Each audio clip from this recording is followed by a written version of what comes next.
Please welcome to the Full Sail Live stage, Bruce Swedien.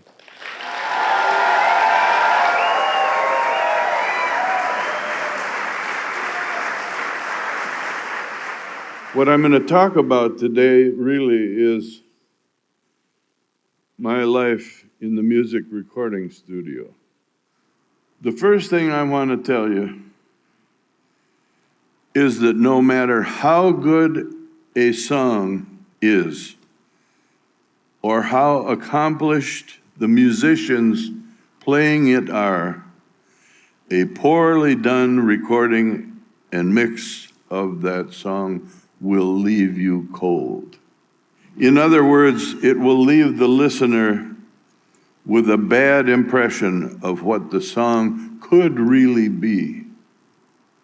So it's up to us as music recording and mixing people to do the best work that we possibly can. I've been involved as a professional in music recording since the days of the big bands, roughly from 1952 through the present time. As you can imagine, during that period, I've seen many fascinating changes in this wonderful industry of ours. It's been an exciting ride for me. No 2 days have ever been the same. For me, one circumstance has remained absolutely constant. I am just as turned on today by recording and mixing music as I was on my first day in music recording when I was a kid starting out in Minneapolis. Recording and mixing music. There is nothing that I would rather be doing than recording and mixing music. Is there anything you would rather be doing? Now, when I first started out in music recording, our industry was totally direct to disc. The magnetic tape recorder was not yet in common use. So, the first and probably most memorable change that I have personally witnessed was the switch from direct-to-disc recording format in the early 1950s to the magnetic tape recording format.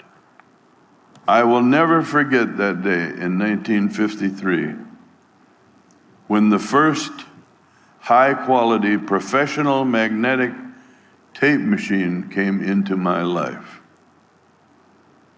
I was working at Schmidt Music Company in Minneapolis, Minnesota as recording engineer in their small but excellent recording facility.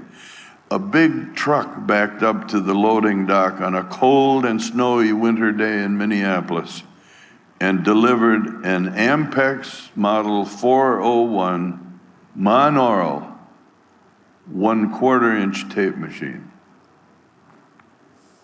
I had no idea what a big deal that was going to be. So after trying a few edits, splices, and some other experiments, it was very apparent to me that this wondrous new machine was going to be a big part in my new life in the studio. The next important change for me in music recording was the introduction of multi-track recording. This is the segment of the music recording process where we record the musical sound sources of a song on separate, discrete tracks. Once we have the musical performance and its musical sound sources on separate tracks, we can begin the mix-down process, where the relative balance values can be altered to effect a change in the emotional character of the music. It was about this time in my career that I began to realize there's one thing that I'm really fascinated by, or that one thing that is going to be an important part of my success, and that is the emotional character of the music. And pretty soon I figured out that's all that I'm after. Michael was the easiest guy in life in the studio. He's always on time. Michael would come to a session early. He'd be there, he'd beat everybody to the studio. Never late, never. Always early. And I can't say enough good things about him. B drove for him for a while. And was he fun or what? He'd make faces at the other drivers as we went by, and they hadn't a clue who was in the back of the car. If somebody left Michael and I alone in the studio too long. So we're mixing Billie Jean, and understand, I adore Michael.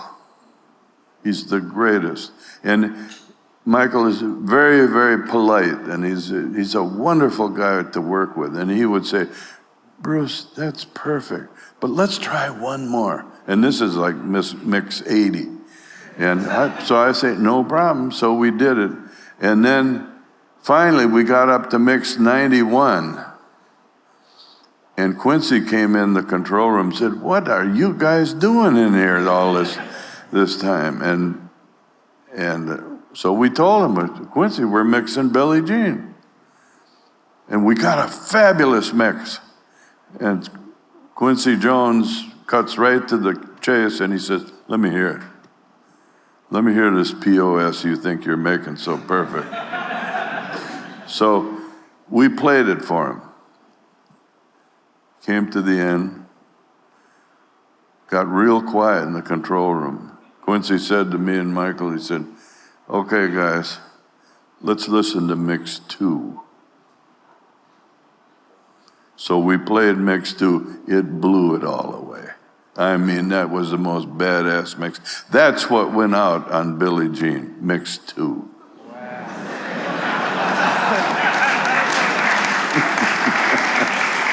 Michael doesn't normally record songs that he doesn't write. And Smile was written by Charlie Chaplin. But it was, I think, I heard Michael say several times that Smile was Michael's favorite song. Michael, when he does the whistling at the end, Michael couldn't blow and whistle. He couldn't do that. He had to suck in and whistle. That's how he did it. And it wasn't easy, but he did it really well. No, it's a funny thing. This is all I've ever done, is make music. Or recordings, I guess. I don't make music, but I own the tapes that they're recorded on. The most important thing that I can leave with this group today is don't ever lose sight of your love of music.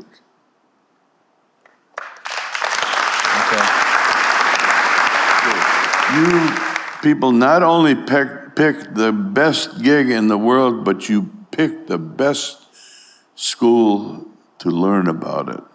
Full Sail University. See, I believe in this place. Otherwise, why would I bother to come here? I believe in you people. There is no other gig for me. And I can only hope that for everybody that's here, you have that same blessing. Because it is a blessing to love what you do